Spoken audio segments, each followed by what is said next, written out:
这个妈妈叫孩子在院子里待着，不要乱跑，就是洗个衣服的时候，孩子忽然就没了，这令女人很焦虑，四处找，但找了一个下午都没找到，没发现孩子的下落。同时，一个小男孩在公园的池塘里不幸淹死了，立刻吸引了大家的注意。警方很快就收到了情报，赶紧找到了这对丢孩子的夫妇，让他们去警察局领取孩子的证件。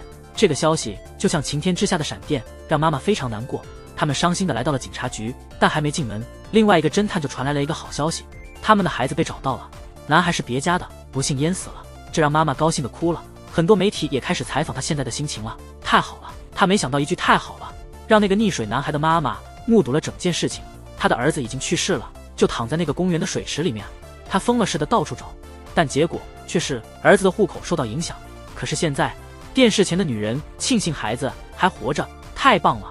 他无论如何也接受不了这个，发誓要摆脱这个女人的束缚，重新获得一切失去的。转眼间已经过去了1年，担心自己会遭遇悲剧，惠里子教小俊学了1年的游泳，回家看着父子俩开心玩耍，这让她感到非常开心。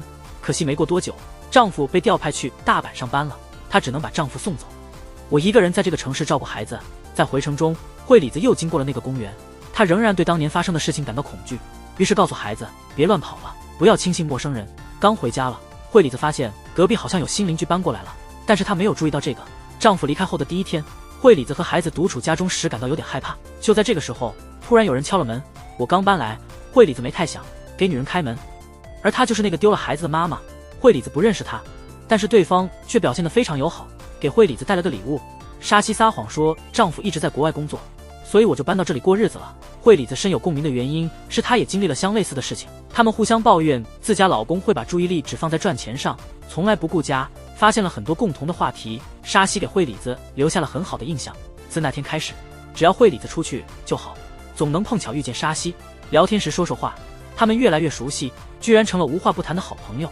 今晚惠里子正在与丈夫视频聊天，直说这位美女邻居舒适易相处，然后突然停电了。就在她感到害怕的时候，沙希急忙赶过来，在昏暗的光线下，他们开始交心了。沙希告诉里子，她很羡慕惠里子有个小孩，还有这个幸福的家庭。我也有一个儿子，超级可爱的，后来不幸去世了。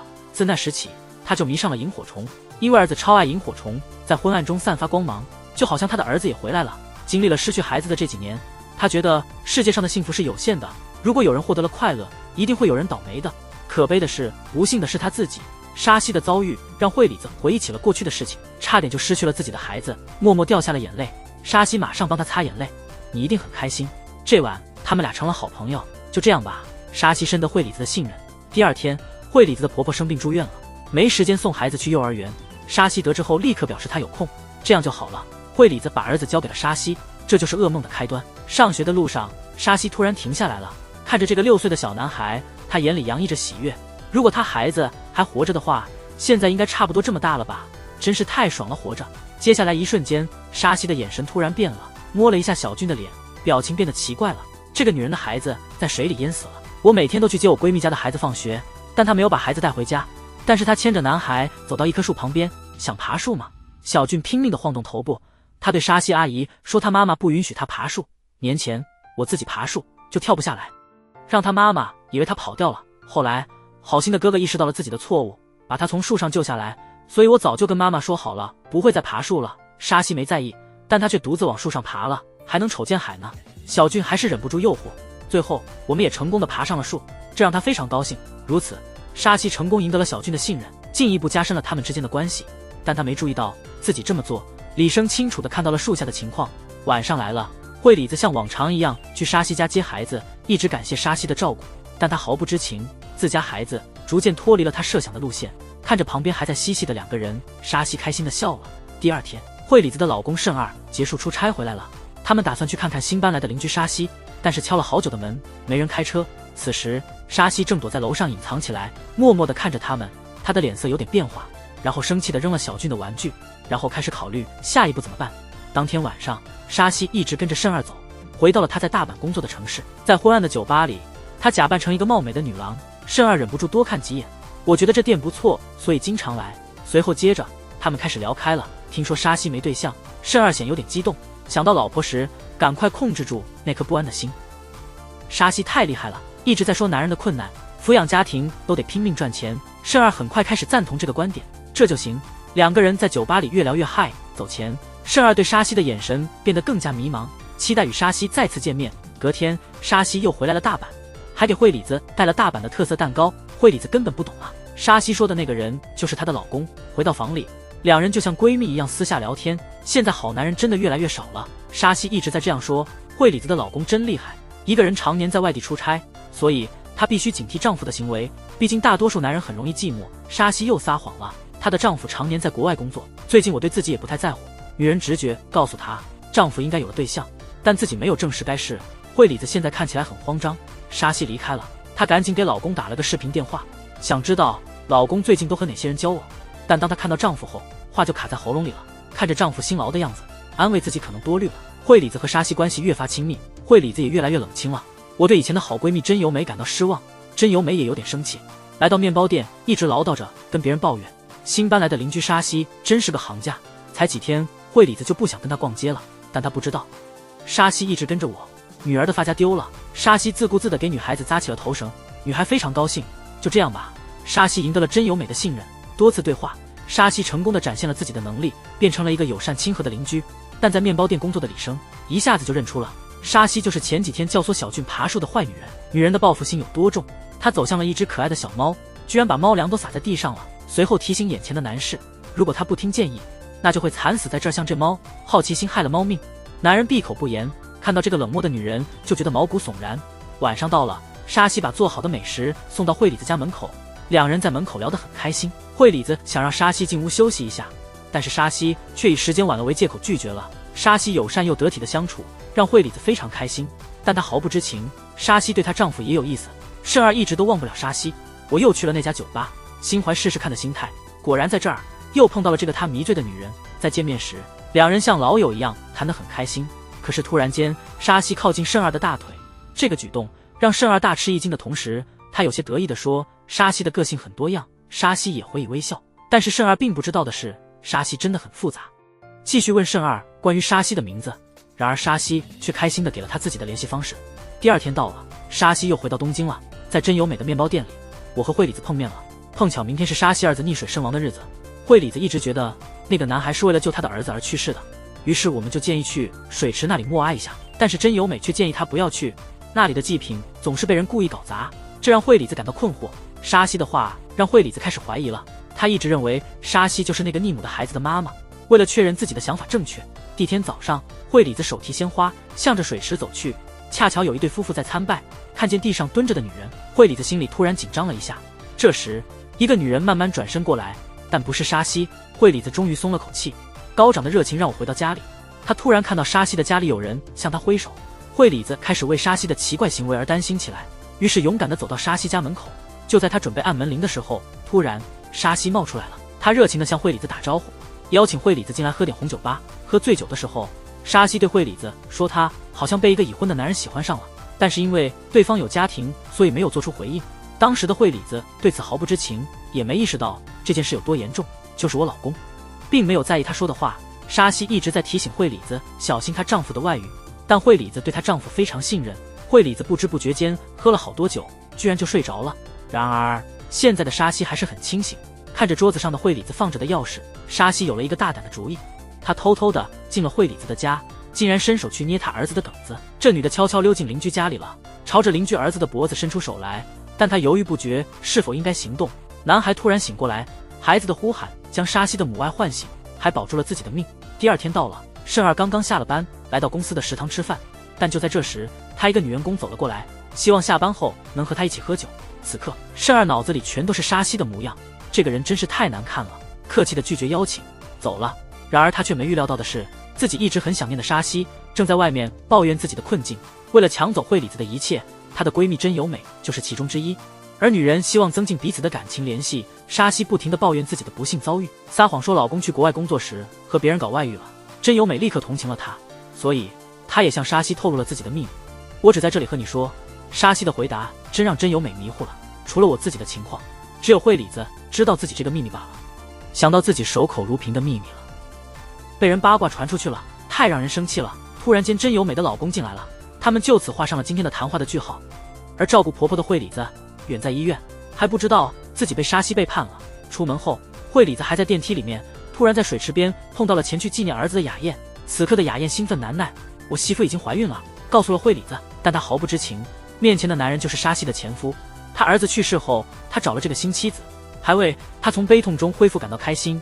出院后，惠里子带着小俊去超市买东西，刚好碰见也在这里购物的真由美。沙西挑拨离间，惹怒了真由美，看到惠里子就没话说了。突然的就发生了，罪人沙西冒现身了。看着眼前互相聊得很开心的两个人，惠里子尴尬极了，甚至走回家的路上，真由美没坐惠里子的车。现在的惠里子还不清楚发生了什么事情，为了让车里更轻松些，于是我就把我和雅燕在医院里的那次偶遇的事情说了出来。但是谁知道这些话会这样一说，车里气氛一下子变得压抑。沙西怎么也没预料到自己的前夫会出现，同时能够很快找到下家，摆脱伤痛，怀孕速度就会上升。现在的沙西感觉自己就像个傻瓜一样自我娱乐。于是惠里子正在车里整理行李，我听到沙西屋里传来了很大的砰砰声。出于好奇心，惠里子跑过去问问怎么回事，但被阻挡返回了。慎儿的内心跟沙西一样痛苦，终于有机会放个假了，可以去东京了。慎儿不是首选给惠里子打电话的人，但是沙西，但一直不能成功连接，慎儿只好回家看看，实在没有办法。但是他的手机突然响了，看到来电人是沙西，慎儿吓得立马跑了出去。两人计划下周在大阪见面，真讽刺。现在这两个人实际上只隔了一堵墙。回家后，惠里子提议一起去看看沙西，但慎儿却以工作忙为借口拒绝了。命运就是喜欢整人呢。同时，沙西最近收到了一封前夫的律师信，丈夫正式要求离婚，这让沙西超级生气。她开始了她的下一步计划。女人总是带着她邻居孩子去爬树，我坐在树上眺望远处的美景。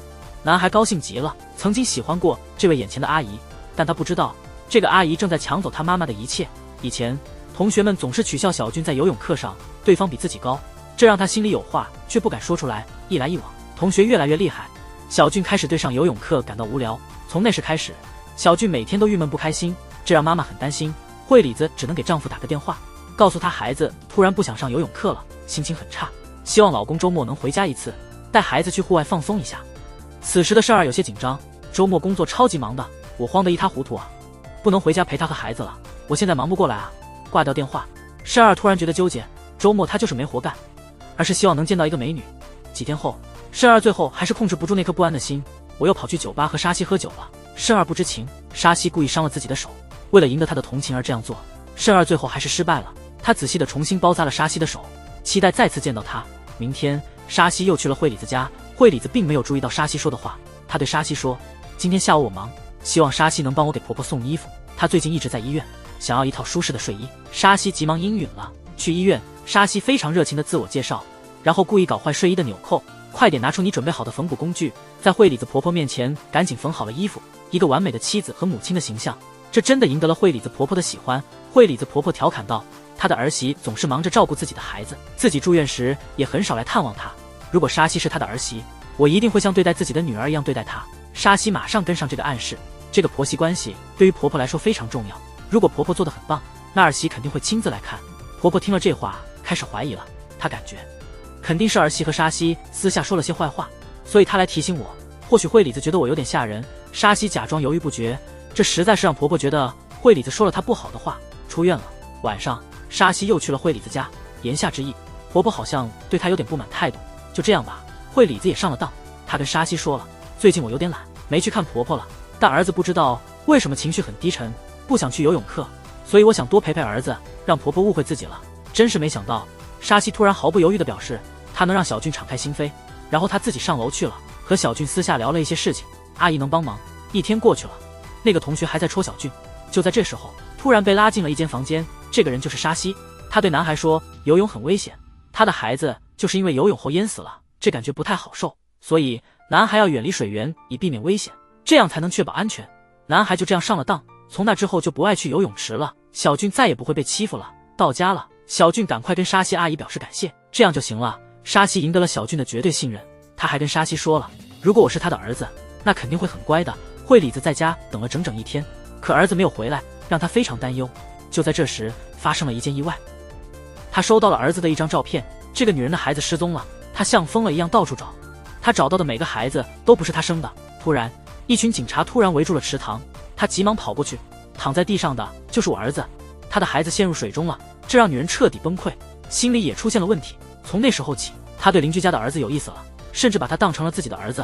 同时突然收到了儿子的照片，这吓到他了，开始到处找，但在半路上被沙希拦住了，告诉他照片是我发的。惠里子终于松了口气，放下了心中的负担，打算去沙希家接孩子。他突然明白了，我从来没给过沙希邮件，那么他是怎么发自拍照的？这让惠里子起了疑心。晚上回到家，丈夫给她打了个视频电话，又骗过说这个周末回不了家，想要在东京工作。她看起来有点紧张，眼睛不断躲避别人的目光。电话挂了，突然惠里子发现儿子对她的目光很奇怪，想到最近发生的事情，她越来越感到自己的一切正在逐渐失去。但她很快就安慰自己了，可能是我想太多了。最终事情的发展还是超出了她的预料。沙希又约了圣儿出来，但她再怎么计算都没用。我的好友加奈无意中看到了这一幕被惠里子的情景，可能是女人的直觉。惠里子最近有点不太踏实，她家每天都遭人打扰电话，可接起后对方马上挂断。惠里子本来以为有人在捣乱，电话又响起了，这本就紧绷的神经被这个事情吓到了，再次紧张了起来。究竟是谁一直在盯着我呢？电话响起，惠里子不再敢接电话了，但是自动打开了语音消息功能。你好，我是加奈，明天我要去东京参加葬礼。嘿，加奈，发生了什么事吗？最近还好吗？好久不见了。好友加奈的电话让惠里子放心下来，甚至激动地哭了出来，这让加奈很焦虑自己的状态，于是第二天就匆忙赶到他家了。他们好久没见面，没怎么打招呼。加奈开始回到正题，他当天目睹圣儿和一个女人在一起的情景，把全部细节告诉他了。这消息真是太突然了，想到老公最近的举止，惠里子不禁坚信圣儿应该有对象了。晚上沙希再次回到家里，惠里子告诉他最近总是接到烦人的电话，没想到沙希居然说女？そう。どうしてそう思ったの？私もそんな電話受けたことあったなと思って。沙希的话证实了惠里子的猜想，但他不知道这个电话是沙希打给的。深夜，惠里子辗转反侧睡不着，不知道怎么找老公聊天。目前没有确凿证据证明丈夫的行为，她毫无目的地走出家门，去了河边观赏萤火虫。没想到呀，沙希居然也来了这里。妻子在丈夫房间发现了一把女士梳子，显然不是她的。女人直觉告诉她，丈夫肯定有外遇了。她觉得这把梳子特别脏，用纸巾捡起来，生气地扔掉了。隔天，惠里子急忙找闺蜜倾诉，接下来咱该怎么办呢？我闺蜜觉得这梳子不能当做直接证据，如果我打算离婚，现在是不是可以？对惠里子很不利，还不如等待看看发展如何，看看情况的变化。如果只是个误会，那就太棒了。惠里子太天真了，竟然相信了加奈的话。一回到家就开始准备做菜了，准备庆祝婆婆出院，就这样忘了陪儿子。小俊觉得越来越无聊了，就在这时，他用一个手向他招手。好久不见的沙希阿姨，他偷偷地打招呼小俊过来，然后拿出一个袋子，里面居然是小俊一直喜欢的玩意儿。小俊很高兴，沙希对我表示友好，让小俊越来越对这个阿姨感兴趣，甚至想着瞒着老妈鬼鬼祟祟地溜到他家玩。第天，惠里子带着垃圾出门，突然看到沙希戴着和我一样的围裙，他觉得很奇怪，惠里子的打扮总是超可爱的呀。沙希用了一瓶香水，叫惠里子进来，意想不到，所有香水都有相同的味道，我们可以互相交换一下。沙希的话让惠里子突然感到有点害怕，她明显能感觉到对方不是在开玩笑，但接着又告诉自己多虑了，于是就请沙希下周来参加婆婆出院的庆祝活动。意想不到，沙希说她早就收到了邀请，邀请她的人正好就是惠里子的婆婆，所以我就买了同款围裙，喷了同种香水。为了让惠里子的家人们感到亲切，惠里子对各种行为开始怀疑了，然后她一定要让沙希来参加宴会作为客人，不需要带围裙来帮忙。你和你老公还好吗？沙希好像很关心惠里子和老公的情况，一直试探着问他们的生活怎么样。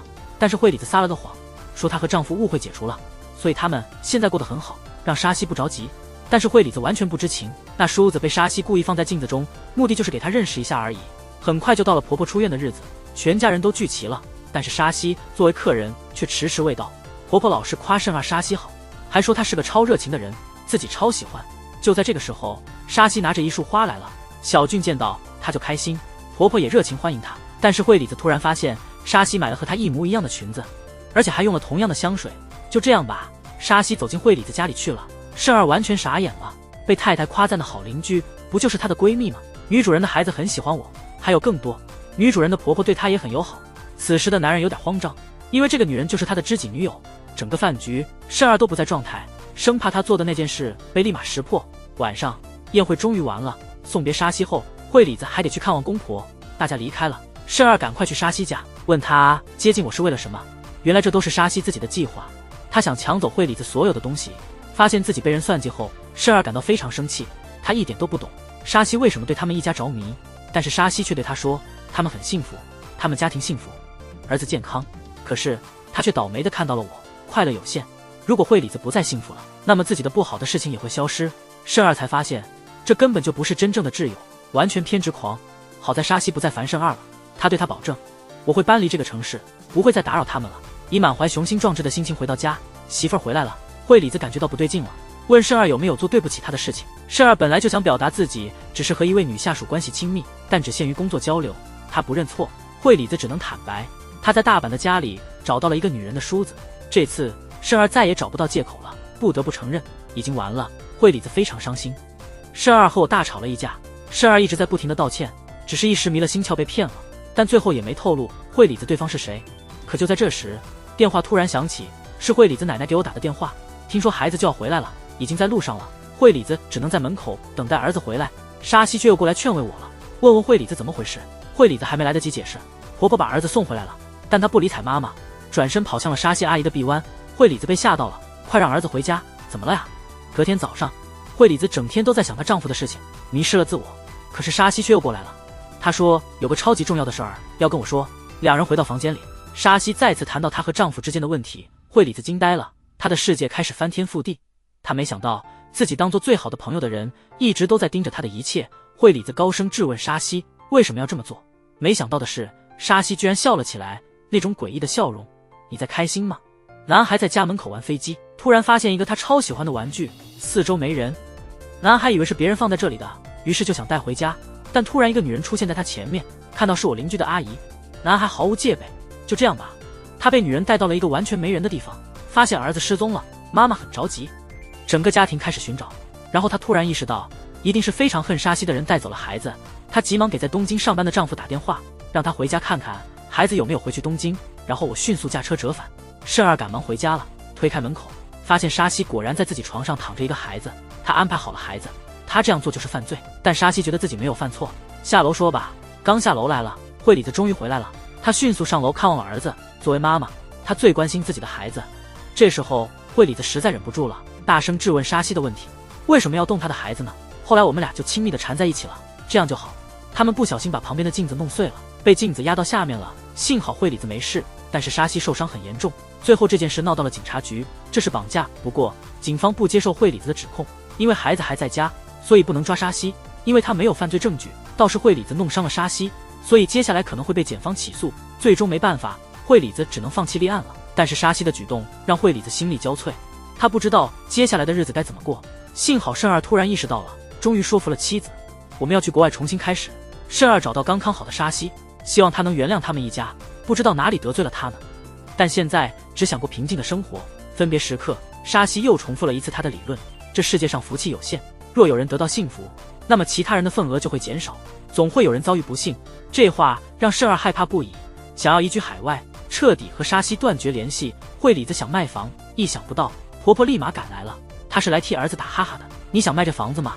惠里子不知道咋回应，她还没真正原谅慎二，没想到婆婆居然跪下了，恳求惠里子给她儿子一次机会。普通人难免犯错误，而且一切都是人为操纵的，希望惠里子一定要想清楚，别上了那个女人的当啊。这个小男孩不小心弄翻了牛奶，妈妈赶紧擦一下干净，然后又给了他一杯。母亲原以为孩子只是生气他，可儿子一直说他不是他妈妈，一直念叨着想见妈妈。惠里子对儿子的话感到很不可思议，于是迷惑不解地问了一下。儿子说的话吓到了惠里子，决定一定要调查这件事情。原来慎二突然被上司叫进办公室了，有人告了他以前家里吵架的事情。考虑到他的道德问题，他不想去国外工作了。回到家里，他不得不告诉惠里子这件事情，暂时不能卖房了。为什么非得躲避不可呢？对惠里子来说，如果他们选择逃避或分手，那就是被沙西算计了。他压根不想卖房子搬去国外，一定要留在这里，必须追求幸福。就当什么都没发生，就这样吧。惠里子一家又开始了平静的生活。沙西好久没露面了，惠里子还像以前一样当家庭主妇，照顾家里的一切事务。但是唯一不变的，她和丈夫分居的隔间，儿子与我疏远了，即使隔壁没人了，她偶尔还感觉到沙西在那儿呢。要弄清楚沙西盯着自己的原因，这事的影响永远摆脱不了。此刻的沙西已经是个房产经纪人了，她非常努力工作，业绩十分出众，完全看不出有问题的人。一会儿，她引起了同事的注意。今天下班了，同事害羞地请她一块看电影，沙西乐意同意。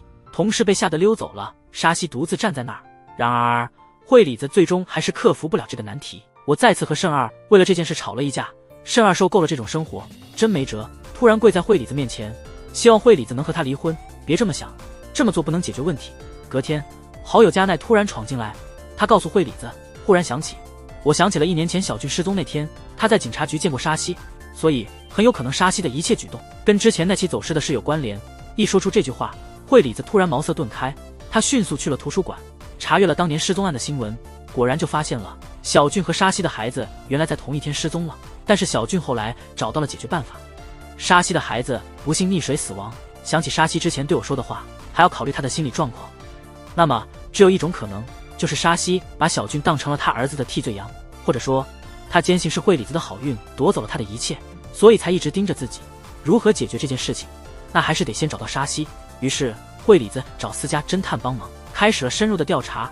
真没想到事情的发展出乎意料，这个女人去公园找她儿子，看到孩子和邻居哥哥骑自行车，女人的眼神里满是满足。可是她突然注意到之前偷走她儿子的女邻居也在这儿，看她和儿子多亲近啊。惠里子感到很烦恼，一路疯狂地追了上去。沙希转身就跑了，惠里子最后还是没追上。沙希被一辆出租车带走了，终于找到他的去向了。沙希赶快给私家侦探打了个电话，他们调查了一下，惠里子找到了沙希的现在工作的地方，他赶紧去了那家房产中介，找到沙希，要和他彻底解决问题。这里的人太多了，还有孩子。然后沙希建议，为了保证自己的安全，惠里子回家后准备了一把小刀自我防护。丈夫回家了，她热情地给家人们做了晚饭。黄昏，丈夫和儿子都睡觉了，惠里子来到儿子床边，深情地盯着他，后来偷偷溜出了家门。我见到沙希之前住的那个房子了。沙希没回答，反而是让惠里子回想一下自己做过什么和说过什么，就是不肯告诉他为什么的原因。给我说一下。惠里子伸手拿起了那把匕首，随时可取出，然后跟沙希说了第二个要求，他得保证绝对别碰他儿子，更别轻易靠近他家里，孩子是他的底气，谁动我儿子谁死。我办不到。我再重复一次。沙希铭记这句话，但他还是想继续接近小俊。他告诉了惠里子，自己的孩子和小俊一起消失了，他的孩子去世了，但小俊却奇迹般的存活了，所以在他看来，他的孩子救了小俊，因此自己的孩子就倒霉了。沙希说话后，惠里子非常生气，然后拿出了那把刀，但他一直克制着内心的愤怒，然后跟沙希讲了。惠里子的话让沙希吓到了，他究竟爱的是谁呢？是别人家的孩子。他从一开始到最后都只关心自己，他好像明白了点什么，然后拿起了那把小刀，慢慢走进了惠里子。好奇怪啊！之后静静地坐在了那里。惠里子看起来很绝望，眼中充满了疑惑和对这个世界的眷恋。接下来的瞬间，他一跳就起来了，这样就永远走了。转眼间1个月就过去了，不要一直被沙希牵制。惠里子最后还是卖了房子，搬家到了个新地方，一切就好像一切都没发生过，重新拥有了以前快乐的日常。突然有一天，他收到了一个包裹，里面放着一张录像光盘。他一看到，发现是儿子失踪当天的新闻报道。那天他以为儿子淹死了，感到难过，后来警方却说死的不是他儿子，他非常开心，于是说了一句话：太棒了，这句话太赞了。正好沙希目睹了这一幕，让他怒火中烧，所以才做了各种努力。惠里子突然醒悟，终于明白了其中的真正缘由。他把那张光碟烧毁了，想完全忘记这段糟糕经历。傍晚他居然梦到了沙希。苏醒后，惠里子突然明白了，如果沙希已经死了，那么这张光盘是谁寄给自己的？到此剧就结束了。沙希的行为可真不对劲，但他也是个让人又可怜又讨厌的人。希望每个人都快乐，每个人都有机会摆脱不幸。